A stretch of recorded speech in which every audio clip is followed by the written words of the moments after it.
हुन्छ। सम्पूर्ण भाइ बहिनीहरूलाई म आजको कक्षामा हार्दिक स्वागत तथा अभिवादन व्यक्त गर्न चाहन्छु। पक्कै पनि आज हामी अघिल्ला एकाइ तथा कक्षाहरू चाहिँ आज फरक विषयवस्तुमा छलफल गर्नेछौँ। पक्कै पनि यहाँहरूले यो छलफलमा भाग लिनुहुनेछ र आफ्ना कुराहरू, आफ्ना विचारहरू पनि राख्नुहुनेछ। नबुझेका कुराहरू चाहिँ स्पष्ट रूपमा यहाँहरूले सोध्नुहुनेछ।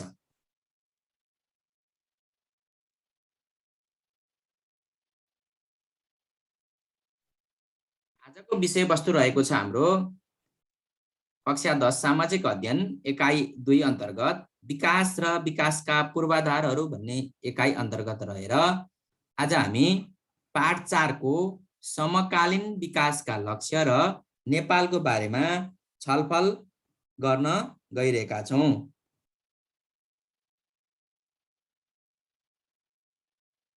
सबैभन्दा सुरुमा हामी सहस्राब्दी विकास लक्ष्यको बारेमा छलफल गरौँ।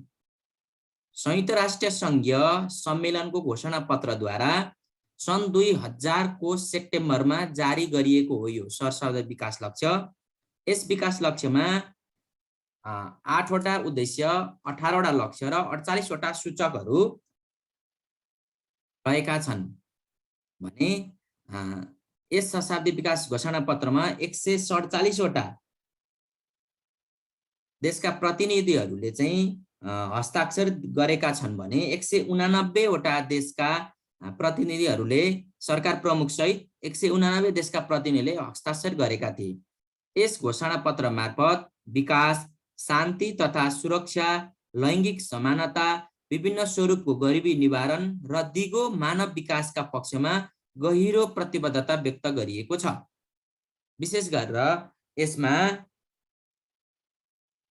शान्तिका कुराहरू उठाइएको छ, सुरक्षाको कुरा उठाइएको छ, यो जेन्डर इक्विटीको कुरा, लैङ्गिक समानताका कुरा, छोरा र छोरीमा विभेद नगर्ने, छोरा र छोरीलाई चाहिँ अधिकारहरू प्रत्यायोजन गर्ने कुराहरू उठाइएको छ र गरिबीलाई कसरी न्यूनीकरण गर्ने र यी सबै कुराहरू भयो भने चाहिँ दिगो मानव विकास हुन सक्छ भन्ने कुरामा विश्वास गरिएको छ भाइ बहिनीहरू।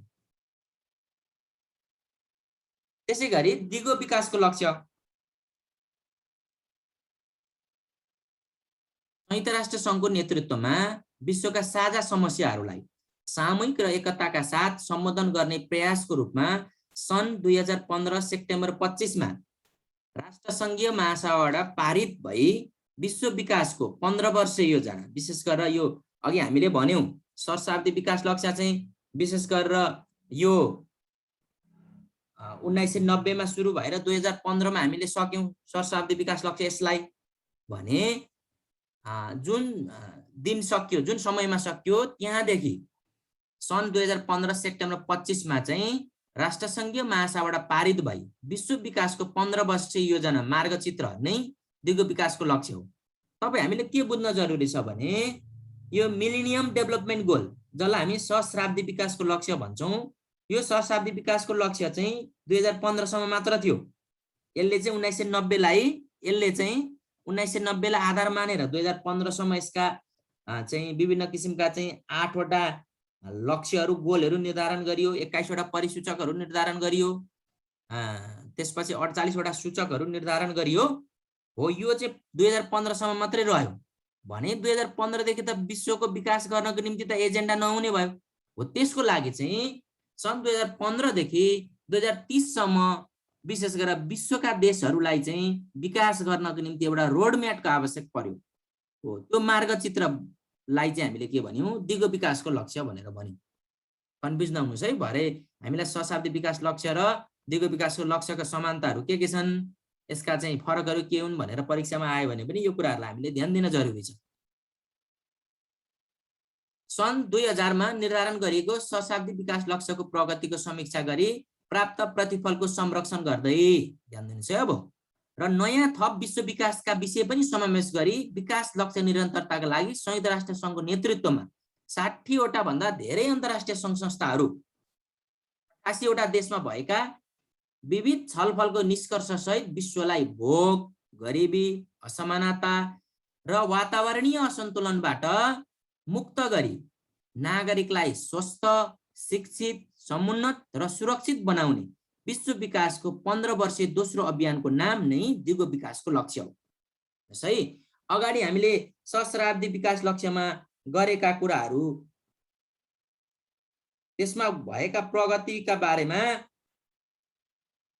संश्लेषण गर्दै, विश्लेषण गर्दै, त्यसका प्रगतिहरूलाई, निष्कर्षहरूलाई पनि आत्मसात गर्दै पछि विश्वलाई चाहिँ वातावरणीय असन्तुलनबाट मुक्त राख्दै विश्व विकासको 15 वर्षीय दोस्रो अभियानको नाम, जुन अभियानको नाम छ त्यसलाई चाहिँ हामीले के भन्यौं, दिगो विकासको लक्ष्य भनेर भन्यौं। यसलाई नै, यो अभियानलाई नै हामीले दिगो विकासको लक्ष्य मान्यौं। यसको मूल नारा चाहिँ के थियो भने ट्रान्सफर्मिङ आवर वर्ल्ड बाई 2030, 2030 सम्ममा चाहिँ यो चाहिँ विश्वलाई चाहिँ हामीले के गर्छौं, यो परिवर्तन गर्छौं, पृथ्वीलाई परिवर्तन गर्छौं भन्ने मूल मान्यतालाई आत्मसात गर्दै मूलतः पृथ्वी चाहिँ मानिस, समृद्धि, शान्ति र साझेदारीलाई केन्द्रित गरेको छ। यसले चाहिँ पृथ्वी चाहिँ हाम्रो साझा घर हो, पृथ्वीको चाहिँ संरक्षण गर्नुपर्छ, सुरक्षा गर्नुपर्छ भन्ने कुरालाई चाहिँ यसले अघि बढाएको देखिन्छ। अब जाउँ हामी दिगो विकासका लक्ष्यहरू। दिगो विकासका लक्ष्यहरू चाहिँ 17 वटा लक्ष्यहरू छन्। तपाईहरुको पुस्तकमा पनि हेर्नु भने त्यहाँ दिएको होला दिगो विकासको लक्ष्य, त्यहाँ लामो लामो सेन्टेन्समा दिएको होला। यसले यहाँनेरि छोटो बनाएर हेर्ने प्रयास गरिएको छ। केहीलाई मैले यहाँ अंग्रेजीमा पनि त्यसको चाहिँ यो सिम्बोलिक पिक्चरलाई पनि राखेको छु। सुरुमा जानुहुन्छ भने दिगो विकासका लक्ष्यहरूको 1 नम्बरमा जानुहुन्छ भने नो पोभर्टी, सबै प्रकारको गरिबीको अन्त्य गर्ने, हैन, गरिब रहित बनाउने, गरिबलाई न्यूनीकरण गर्ने, गरिबीलाई भनेर चाहिँ राखिएको छ। अब यसका गन्तव्यहरू पनि छन्, तपाईहरुले चाहिँ हेर्नु होला। यसका चाहिँ 169 वटा गन्तव्यहरू छन्। त्यसका गन्तव्यहरू यहाँ किताबमा केही गन्तव्यहरूको बारेमा दिएको छ, हैन। गरिबीलाई कसरी न्यूनीकरण गर्ने, 2030 सम्ममा चाहिँ के अवस्था कायम गराउने, कति कमाउनेलाई, डलर भन्दा कम कमाउनेलाई चाहिँ गरिबीको रूपमा राख्ने भन्ने कुराहरूको चाहिँ त्यहाँनेरि डिफाइन गरिएको छ। 1 नम्बर रह्यो। 2 नम्बरमा भोकमरी अन्त्य, आधा सुरक्षाको प्राप्ति र पोषणको सुनिश्चितता गर्ने, 2 नम्बरमा। त्यसपछि 3 मा छ सबै उमेर समूहका लागि स्वस्थ जीवनको सुनिश्चितता गर्ने, गुड हेल्थ एन्ड वेलबिङ। अर्को चाहिँ 4 नम्बरमा छ सबैलाई समावेशी, समतामूलक, गुणस्तरीय शिक्षा दिने। सबै मानिसहरूले, समावेशी भनेको सबै, न जातको विभेद, न वर्गको विभेद, न ठाउँको विभेद, न तपाईको चाहिँ रंगको विभेद नगरी समावेशी किसिमले समतामूलक, गुणस्तरीय शिक्षा, यो इक्विटी क्वालिटी एजुकेसनको रूपमा हामीले यसलाई लिन्छौं। यस्तो किसिमको शिक्षाहरू चाहिँ दिने। अर्को लैंगिक समानता र महिला तथा बालबालिकाको सशक्तिकरण, जसलाई हामी जेन्डर इक्वालिटी भनेर भन्ने गर्छौं। यो महिला र पुरुष भएकै कारणले, छोरा र छोरी भएकै कारणले कुनै किसिमको विविधीकरणमा मानिसहरू पर्नु भएन। महिला भएकै कारणले, छोरी भएकै कारणले छोरालाई सरह छोरीलाई व्यवहार गर्नु पर्यो, पुरुषलाई सरह चाहिँ महिलालाई व्यवहार गर्नु पर्यो। यो नै आन्दोलन विशेष गरेर चाहिँ यो वुमन इम्प्लोयमेन्टको कुरा, इम्पावरमेन्टको कुरा, महिला सशक्तिकरणको कुरा यहाँ जोडिन्छ। त्यसपछि अर्को छ तपाई हामीले बुझ्नुपर्ने कुरा, यो सबैका लागि सुरक्षित खानेपानी र सरसफाइको दिगो व्यवस्थापन। यसलाई पनि हामीले ध्यान दिनुपर्ने हुन्छ। सबैका लागि सुरक्षित खानेपानी र सरसफाइको दिगो व्यवस्थापन हामीले गर्न सक्यौं भने मात्र के हुन सक्छ भने मानिसहरू स्वस्थ रहन सक्छन्, सरसफाइ हुन सक्छ। स्वस्थ रह्यो भने मात्र उनीहरूको चाहिँ के हुन सक्छ भने बाँकी जीवनहरू चाहिँ व्यवस्थित हुन सक्छ भन्ने कुरालाई हामीले ध्यान दिनु पर्छ। त्यसपछि अर्को रहेको छ 7औं नम्बरमा हामीले हेर्ने हो भने पहुँच योग्य, भरपर्दो र दिगो आधुनिक ऊर्जा। यो विशेष गरेर इनर्जीमा, ऊर्जामा चाहिँ पहुँच पुग्ने मान्छेहरुको चाहिँ त्यो पनि भरपर्दो हुनु पर्यो, दिगो हुनु पर्यो र आधुनिक हुनु पर्यो। तपाई हाम्रो अहिले ऊर्जामा के छ?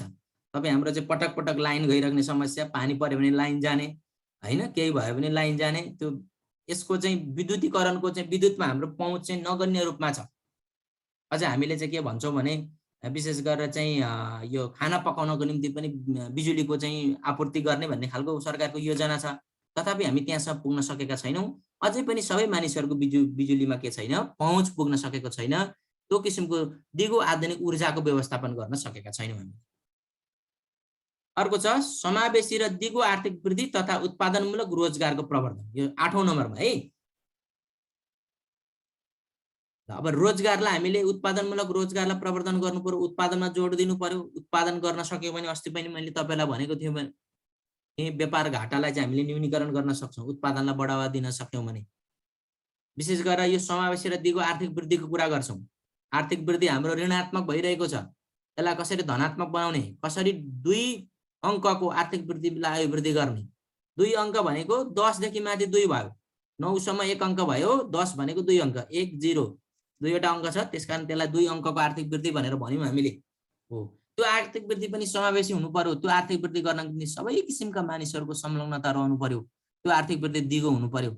आर्थिक वृद्धि एक कार्यकालमा एउटा प्रधानमन्त्री आउँदा बढेर जाने अनि अर्को प्रधानमन्त्री आउँदा घटेर जाने आर्थिक वृद्धि हामीलाई चाहिएको होइन। त्यो आर्थिक वृद्धि केसँग जोडिएको हुनु पर्यो? उत्पादनसँग जोडिएको हुनु पर्यो, तपाई हाम्रो रोजगारसँग जोडिएको हुनु पर्यो।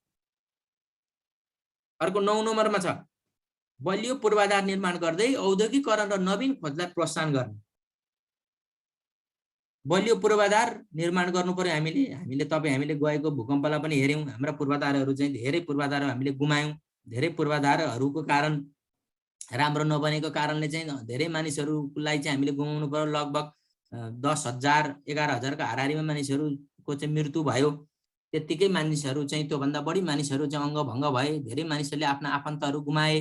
ठुला ठुला भवनहरू चाहिँ छेदविच्छेद भयो, विद्यालयहरू छेदविच्छेद भए। हो, त्यसकारण बलियो पूर्वाधार निर्माण गर्दै औद्योगिकरण र नवीन खोजलाई प्रोत्साहन गर्ने। अब हामी केमा जानु पर्यो?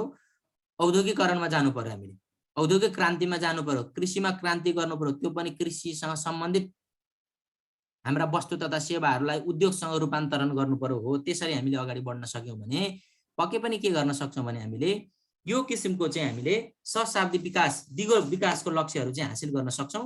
हरेक देशलाई चाहिँ एउटा समृद्धि, सुखी र खुशी मुलुक बनाउनको निम्ति सक्षम हुन्छौं। 10 मा छ 10औं नम्बरको यो लक्ष्य हो, दिगो विकासको लक्ष्य। देशभित्र तथा बाहिरको असमानताको अन्त्य गर्ने, हैन, रिड्युस द इनइक्वालिटिज। यो चाहिँ जुन असमानता छ त्यसलाई चाहिँ हामीले देशभित्र भएको र बाहिर भएको जुन असमानता छ त्यस्ता किसिमको असमानताहरूलाई हामीले के गर्नुपर्ने हुन्छ? अन्त्य गर्नुपर्ने हुन्छ। त्यसपछि 11औं नम्बरमा छ हाम्रो समावेशी, सुरक्षित, दिगो शहरीकरण र मानव बस्तीको विकास। हो, सुरक्षित हुनु पर्यो शहरीकरण हाम्रो, र हामीले चाहिँ दिगो किसिमको मानव बस्तीको चाहिँ विकास गर्न सक्नु पर्यो। यो किसिमको हिसाबले चाहिँ हाम्रो के हुनु पर्यो भने 2030 सम्ममा पर्याप्त, सुरक्षित तथा खर्चले धान्न सक्ने आवास हुनु पर्यो। त्यो आवासमा आधारभूत सेवाहरू हुनु पर्यो। तपाई हाम्रो गाउँघरमा आधारभूत सेवाहरू कस्तो किसिमको आधारभूत सेवा हुनु पर्यो? हरेक बिजुली बत्तीको सेवाको कुरा होला, खानेपानीको होला, बाटोघाटोको कुराहरू होला, हैन, त्यहाँ सुरक्षा सेक्युरिटीको कुराहरू होला, मानिसहरू सबैजना चाहिँ सुरक्षित भएर बाँच्न पाउने कुराहरू होला। हो, यस्ता खालका कुराहरू चाहिँ हरेक मानव बस्तीमा त्यो किसिमको शहरीकरणको हामीले कल्पना गर्नुपर्ने हुन्छ। त्यसपछि 12औं नम्बरमा छ दिगो उपयोग र उत्पादनको सुनिश्चितता। यो विशेष गरेर दिगो उपयोग भनेको उपभोगसँग सम्बन्धितको कुरा रह्यो। विशेष गरेर प्राकृतिक स्रोत र साधनहरूको हामीले दिगो व्यवस्थापन गर्ने, हामीसँग भएका त्यस्ता किसिमका जल जङ्गल जमिनको चाहिँ आउने पिढीहरूको लागि पनि हामीले त्यसलाई चाहिँ बचाएर राख्ने, त्यस्ता किसिमका स्रोतहरूको चाहिँ हामीले चुस्त र दुरुस्त रूपमा प्रयोग गर्ने। त्यसो गर्न सकेको खण्डमा मात्र त्यस्ता किसिमका स्रोतहरूबाट चाहिँ हामीले फाइदा पनि लिन सक्छौं, उत्पादन पनि बढाउन सक्छौं। हो किसिमको चाहिँ दिगो उपभोग र उत्पादनलाई चाहिँ हामीले सुनिश्चितता दिनुपर्ने हुन्छ। यो दिगो उपयोग लेखेको छ, उपभोग भनेर बुझ्नुस् है तपाईहरुले। 13औं नम्बरमा आएर जलवायु परिवर्तन र यसका प्रभाव न्यूनीकरण, क्लाइमेट एक्सनको कुरा गर्यौं हामीले। विशेष गरेर यो क्लाइमेट चेन्जको कुराहरू आइरहेको छ हामीलाई, हैन, पानी पर्ने बेलामा पानी परिरहेको छैन, गर्मी हुने बेलामा जाडो हुने, अनि त्यसपछि चाहिँ विशेष गरेर चाहिँ यो हिमालहरू चाहिँ पहाडको रूपमा परिणत हुने, यो किसिमको समस्याहरू हामीले झेलिरहेका छौं विगतका वर्षहरूदेखि। त्यसकारण हामी जलवायु परिवर्तन यसका प्रभावहरू विरुद्ध लड्नको निम्ति त्यो किसिमको हामीले विश्वले नै योजनाहरू बनाउनु पर्ने हुन्छ। विशेष गरेर चाहिँ सब मुलुकहरूमा चाहिँ प्राकृतिक प्रकोप तथा जलवायु परिवर्तनसँग सम्बन्धित जोखिमहरू सामना गर्न सक्ने त्यो किसिमका जोखिमका योजनाहरू, जस्तो अहिले हामीले के भोग्यौं, यो कोभिड-19 लाई भोग्यौं, कोभिडसँग विरुद्ध लड्ने त्यो किसिमका चाहिँ हामीसँग यस्ता किसिमका महामारीहरू आउँदाखेरि स्थानीय तहले लड्ने योजना हामीसँग के हुन सक्छ?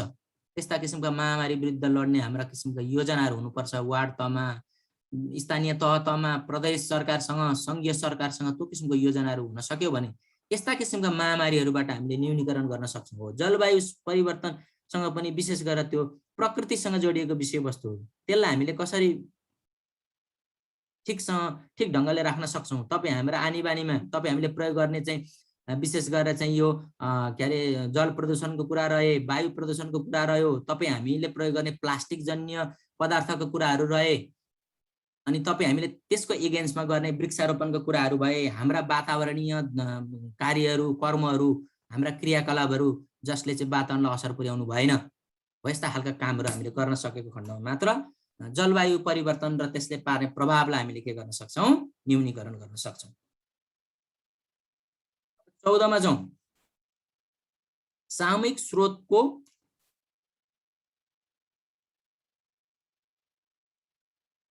उत्पादन र संरक्षणको कुरा गऱ्यौँ हामीले। यहाँ विशेष गरेर दिगो पर्यावरणीय प्रणालीको कुरा, प्रयोगको संरक्षण, पुनर्स्थापना गर्ने, प्रबन्धन गर्ने, वनहरूको दिगो व्यवस्थापन गर्ने कुरा।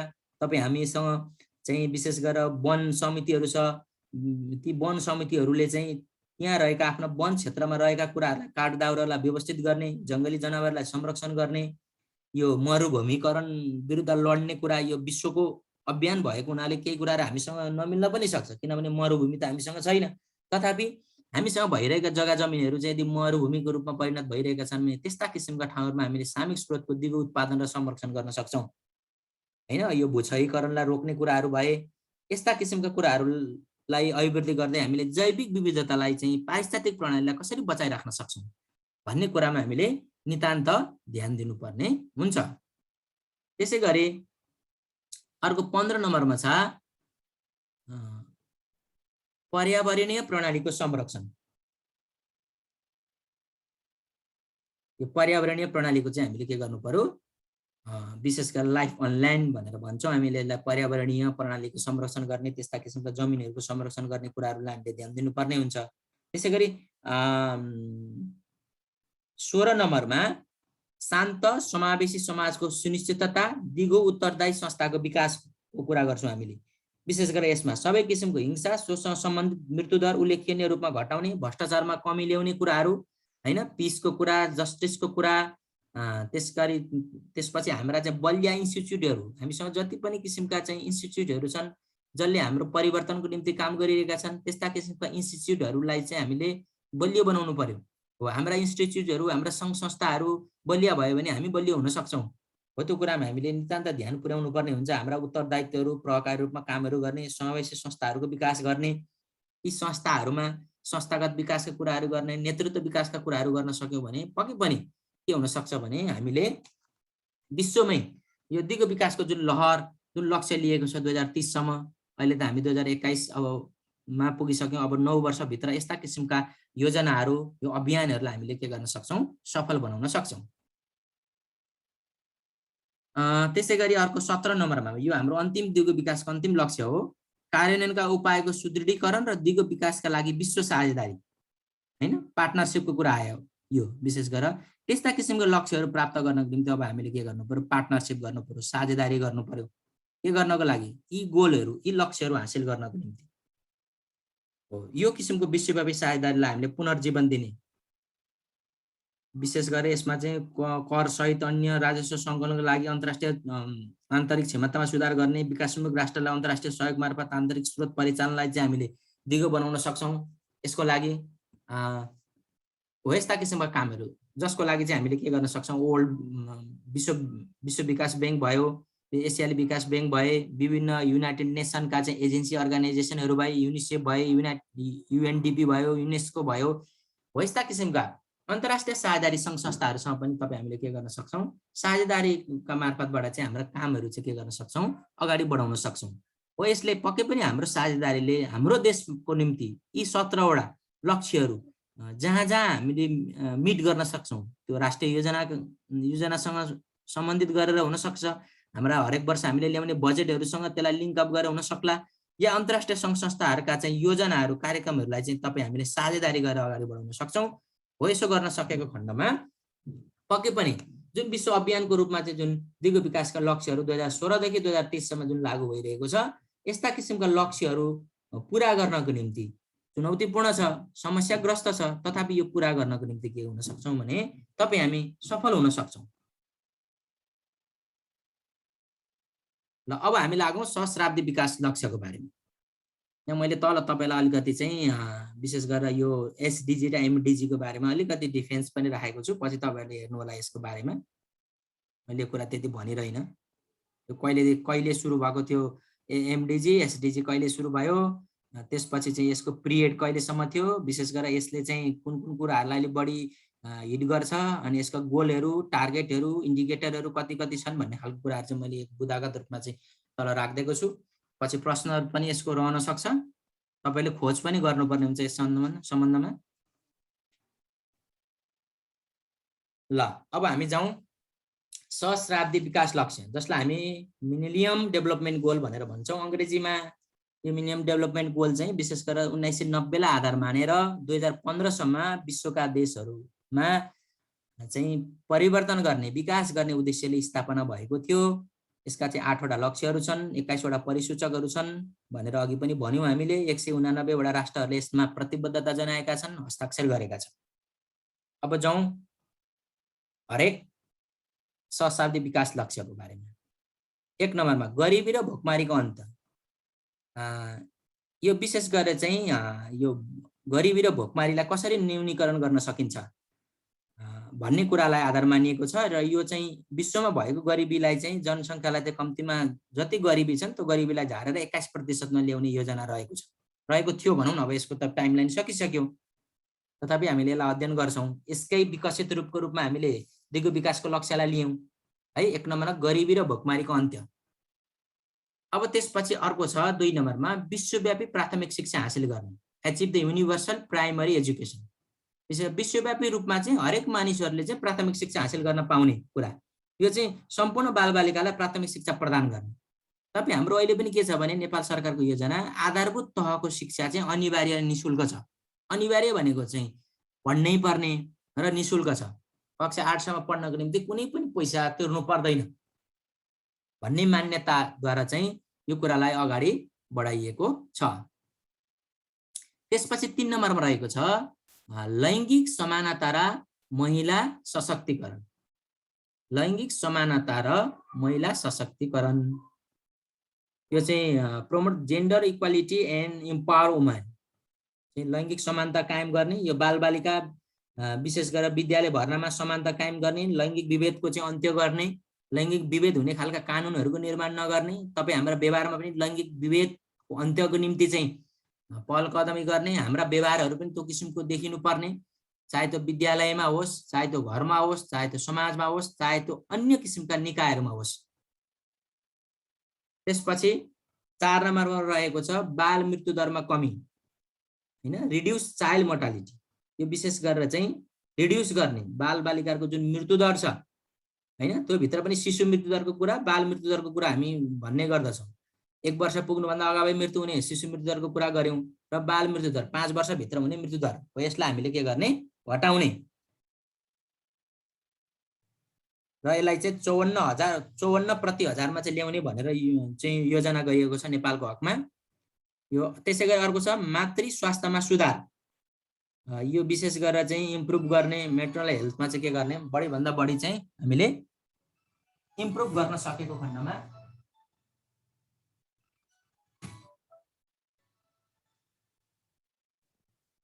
पक्कै पनि हामी मातृ स्वास्थ्यमा सुधार गर्न सक्यो भने, आमा स्वस्थ रहन सक्नु भने पक्कै पनि उसबाट जन्मिने बच्चा स्वस्थ रहन सक्छ। आमा स्वस्थ रहनु भने बच्चालाई हुर्काउन, पढाउन, बढाउन, लेखाउन, उसका चाहिँ भविष्य निर्माण गर्नको निम्ति सहयोग पुग्छ। त्यसले गुणस्तरीय स्वास्थ्य, गुणस्तरीय शिक्षामा अभिवृद्धि गर्नको निम्ति चाहिँ सहयोग पुर्याउँछ भन्ने विश्वास लिइन्छ। यसमा विशेष गरेर यो चाहिँ घटाएर चाहिँ 213 प्रति लाख जीवित जन्म, 1 लाख जन्मिएकोमा चाहिँ 213 प्रति लाख जुन जीवित जन्म छ, यसलाई चाहिँ यो मातृ मृत्यु दरलाई चाहिँ घटाउने योजना रहेको छ। अर्को छ एचआईभी, मलेरिया र क्षयरोगको नियन्त्रण गर्ने हैन। यो कोभिड भयो, एचआईभी एड्स भयो हैन, मलेरिया भयो, यस्ता किसिमका डिजिजहरुबाट चाहिँ मृत्यु हुने जुन छ दर, त्यसलाई चाहिँ के गर्ने, घटाउने, यो रोगबाट चाहिँ जुन फैलिरहेको छ यो रोग यसलाई चाहिँ नियन्त्रण गर्ने, यसलाई उन्मूलन गर्ने खालका योजनाहरू चाहिँ अघि सारिएको छ। त्यसपछि अर्को छ 7औं नम्बरमा वातावरणीय दिगोपनालाई सुरक्षित गर्ने, इन्स्योर द इन्भाइरोमेन्टल सस्टेनेबिलिटी।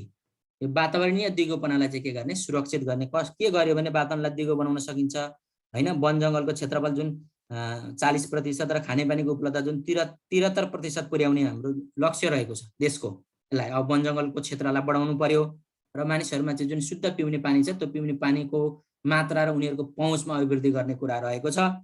र 8औं नम्बरमा हामीले हेर्छौं भने विकासका लागि विश्वव्यापी सहकार्य। अघि पनि हामीले लास्टमा हेर्यौं भने साझेदारीको कुरा थियो उता पनि 17औं नम्बरमा, भने यहाँ पनि विकासका लागि विश्वव्यापी सहकार्य।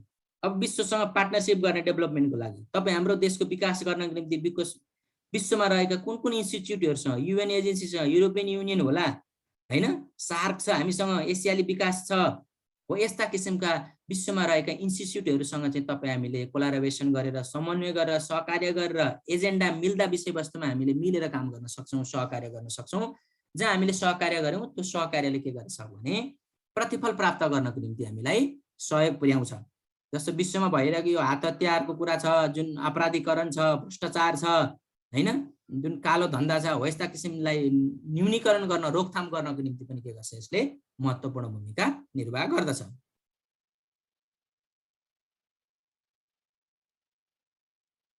ल अभ्यासमा गयौं। मैले अभ्यास बढाएको छु, यहाँहरुको के बुझाइरहोस् भने मैले के अनुरोध गरौँ विशेष भने यो अभ्यासमा दिएको प्रश्नहरु चाहिँ पछि मैले विद्यालय लागिसकेपछि यहाँहरुको अभ्यास पुस्तिकामा हेर्छु अनिवार्य रूपमा यी प्रश्नहरु। अन्य पुस्तकमा दिएको प्रश्न पनि यहाँहरुले गर्नुहुन्छ, मैले त्यो विश्वास लिन्छु। र जुन प्रयोगात्मक परीक्षा भनेर दिएको, प्रयोगात्मक परीक्षा भनेर दिएको चाहिँ प्रश्नको उत्तर चाहिँ प्रयोगात्मक कपीमा हेर्छु, कन्फ्युजन नहोस् है। यहाँहरुमा एउटा कन्फ्युजन हुने कुन प्रश्न चाहिँ प्रयोगात्मकमा गर्ने, कुन प्रश्न चाहिँ हाम्रो प्र्याक्टिस कपीमा गर्ने। यो मैले हरेक पाठ पढाइसकेपछि अभ्यास भनेर दिएको प्रश्नहरु चाहिँ तपाईहरुले केमा गर्नु पर्यो, अभ्यास पुस्तिकामा गर्नु पर्यो। तपाई हामीलाई युनिट सकिएपछि जुन युनिट रिभ्यू गर्छु म, त्यो युनिट रिभ्यू गर्दाखेरि दिएको प्रश्न प्रयोगात्मक नम्बर 1, प्रयोगात्मक नम्बर 2 भनेर दिएको प्रश्न चाहिँ केमा गर्नु पर्यो, यहाँहरुले तपाईहरुले प्र्याक्टिकल कपीमा गर्नु पर्यो है। जुन प्र्याक्टिकल कपी चाहिँ तपाईको 25 पूर्णाङ्कसँग सम्बन्धित छ। ल आजको प्रश्न नम्बर 1 छ, दिगो विकासका लक्ष्यहरु मध्ये तपाईलाई कुन लक्ष्य मन पर्यो? दिगो विकासका 17 वटा लक्ष्य छ तपाईको पुस्तकमा, मैले अघि 17 वटा लक्ष्य भने। दिगो विकासका लक्ष्यहरु मध्ये तपाईलाई कुन लक्ष्य मन पर्यो? मन पर्यो भनेको भन्नाइको मतलब कुन लक्ष्य ठीक छ? आवश्यक त 17 वटै लक्ष्य छन्, ती मध्ये तपाईलाई तपाईको विचारमा कुन लक्ष्य ठीक लाग्यो विश्व विकास गर्नको निम्ति? र सो लक्ष्य मन पर्नको कुनै 5 वटा कारणहरु लेख्नुस्। यो कारणले मलाई यो लक्ष्य मन पर्यो, यो लक्ष्य मन पर्नुको कारण निम्न छन् भनेर 5 वटा कारण दिनु पर्यो।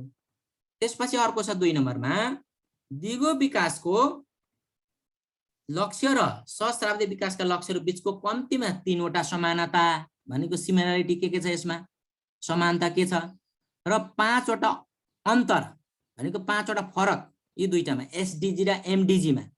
एसडीजी भनेको सस्टेनेबल डेभलपमेन्ट गोल भयो, एमडीजी भनेको मिनिमम डेभलपमेन्ट गोल भयो। हो यसमा के फरक छ? विभिन्न सूचनाको माध्यम प्रयोग गर्दै खोज गरी लेख्नु पर्यो। यो तपाईले केही कुरा अघि मैले माथि पनि बताएँ। अब 3 नम्बरमा छ, इन्टरनेटको प्रयोग गरी सहस्राब्दी विकासका लक्ष्यहरु अन्तर्गत रहेका 21 वटा परिसूचकलाई खोजी गरी आफ्नो अभ्यास पुस्तिकामा अभिलेखीकरण गर्नुहोस्। अघि हामीले के भन्यौं भने सहस्राब्दी विकास लक्ष्यका 8 वटा लक्ष्यहरु छन् भने 21 वटा चाहिँ परिसूचकहरु छन् भनेर भन्यौं हामीले, 18 वटा सूचकहरु छन् भनेर भन्यौं हामीले। हो ती मध्ये 21 वटा परिसूचकहरु, सब इन्डिकेटरहरु चाहिँ तपाईले इन्टरनेटको माध्यमबाट खोज्नु पर्यो। त्यो खोजेर तपाईको पुस्तकमा अभ्यास पुस्तिकामा के गर्नु पर्यो, त्यसलाई अभिलेखीकरण गर्नु पर्यो है। ल यो सबै म तपाईलाई पठाइदिन्छु, नबुझेको कुरा यहाँहरुले अवश्य पनि सोध्नु हुनेछ। ल तपाईलाई धेरै धेरै धन्यवाद। केही तपाईहरुको जिज्ञासा छ भने अझै पनि हामीसँग समय छ, 5 मिनेट जति समय छ, हामी त्यो समयमा सोध्न सक्छौं। यहाँहरुलाई सोध्न मिल्ने अब म बनाउन गइरहेको छु है।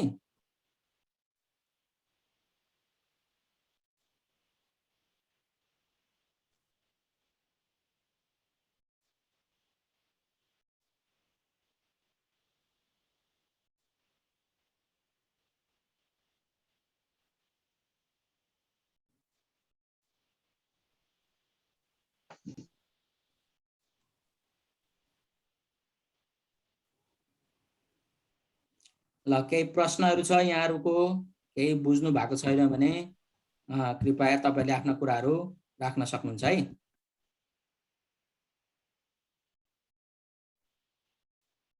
सर यो दिगो विकासको शाब्दिक लक्ष्य भनेको चाहिँ के हो? हजुर भन्नु त फेरि एकचोटी। दिगो विकासको यो शाब्दिक लक्ष्यहरू छ नि हो त्यो भनेको चाहिँ शाब्दिक भनेको चाहिँ के हो सर?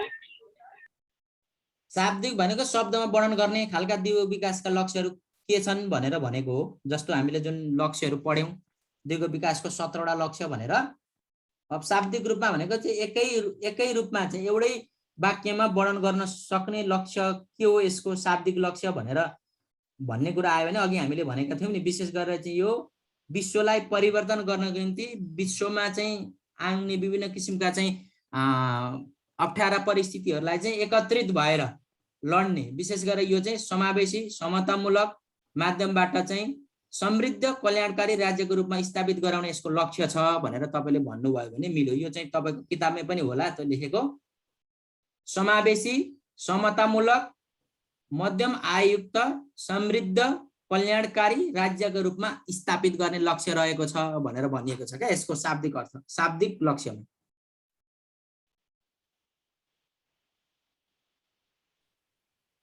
अरु भन्नुहोस्। सर यो दिगो विकासको लक्ष्यहरू मध्ये लक्ष्य 8 बुझाइदिनु न एकचोटी। दिगो विकासको लक्ष्य 8 त होइन त दिगो विकासको त तपाईको चाहिँ लक्ष्य 17 हो। सहस्राब्दी विकासको चाहिँ लक्ष्य 8 वटा हो है कन्फ्युज नहुनुस्। सर होइन क्या 8 नम्बरको लक्ष्य भन्नु खोजेको मतलब। ए अच्छा कुन दिगो विकासको? हजुर दिगो विकासको 8 नम्बरको लक्ष्य भनेको चाहिँ विशेष गरेर तपाईको चाहिँ यो समावेशी र दिगो आर्थिक वृद्धिको कुरा र त्यसले चाहिँ उत्पादनलाई जोड्ने रोजगारीलाई जोड्ने। हाम्रो आर्थिक वृद्धि चाहिँ के हुनु पर्यो भने समावेशी हुनु पर्यो दिगो हुनु पर्यो। समावेशी भनेको चाहिँ हरेक देशमा रहेका सबै तह तबका र पक्षहरूको कलेक्टिभ इफोर्ट हुनु पर्यो सबैजनाको त्यसमा त्यो वृद्धि गर्नको निम्ति आर्थिक वृद्धि गर्नको निम्ति र त्यो केले सम्भव छ भने उत्पादनमूलक रोजगारले सम्भव छ। तपाई हाम्रो त्यही भएर चाहिँ प्रोडक्सनमा हामीले चाहिँ ध्यान दिनु पर्यो उत्पादनमा ध्यान दिनु पर्यो औद्योगिकरणमा ध्यान दिनु पर्यो स्वरोजगार र रोजगारमा हामीले के गर्नु पर्यो ध्यान दिनु पर्यो। त्यसबाट चाहिँ हामीले के गर्न सक्छौं भने यस्ता किसिमका कामहरू चाहिँ गर्न सक्छौं। तपाईले दिगो आर्थिक वृद्धि र उत्पादनमूलक रोजगार भनेर सम्झिनुस् न। यसमा आर्थिक वृद्धि त बुझिहाल्नुहुन्छ तपाईले हाम्रो देशको आर्थिक वृद्धि कति छ अहिले लगभग त्यही 2.3% होला अत्यन्त कम भयो। दिगो भनेको सदैव रहिराख्ने आर्थिक वृद्धि हुनु पर्यो हाम्रो लागि क्षणिक आर्थिक वृद्धि भएर भएन। त्यो आर्थिक वृद्धि चाहिँ केले गर्न सक्छ उत्पादन हुनु पर्यो हैन उत्पादनसँग जोड्नु पर्यो। उत्पादनलाई हामीले केसँग जोड्नु पर्यो रोजगारसँग जोड्नु पर्यो औद्योगिकरणसँग जोड्नु पर्यो। हेर्नुस् हाम्रो गाउँमा कृषि उपजहरू उत्पादन हुन्छन् त्यो कृषि उपजहरू प्रयोग गरेर अब हामीले उद्योग धन्दाहरू सञ्चालन गर्न सक्नु पर्यो। हेर्नुस् हो त्योसँग हाम्रो दैनिक जीवनसँग मिल्ने कुराहरू चाहिँ हामीले उत्पादनलाई अभिवृद्धि गर्न सक्यौं। हामीले उत्पादन भएका वस्तुहरू विदेशमा बिक्री गर्न सक्यौं भने त्यसले विदेशी मुद्राहरू आर्जन गर्न सक्यो। त्यसले हामीले आयातलाई घटाउने भयो। निर्यात बढेर गयो आयात घट्यो भने हाम्रो के भयो व्यापार घाटा न्यूनीकरण हुने भयो।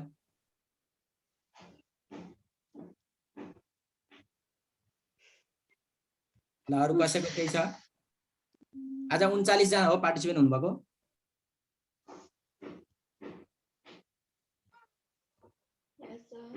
ल 39 जनाको चाहिँ मोबाइल अथवा ग्याजेट चाहिँ यहाँ हामीसँग प्राप्त भएको छ। अब तपाईहरुको नाम तपाईहरुले चाहिँ फरक राख्नु भयो पछि तपाईहरुको हाजिरीमा पनि नम्बर हुन्छ त्यसकारण त्यसमा ध्यान दिनु होला। तपाईहरुले नाम बुझिने गरी स्कुलको नाम लेख्नु होला। नाम खोज्दाको दास्ती नहोस् हामीलाई त्यो कुरामा तपाईहरुले नितान्त ध्यान दिनु होला। हजुर सहस्राब्दी विकासको लक्ष्यमा नेपाल सफल भयो कि असफल भयो?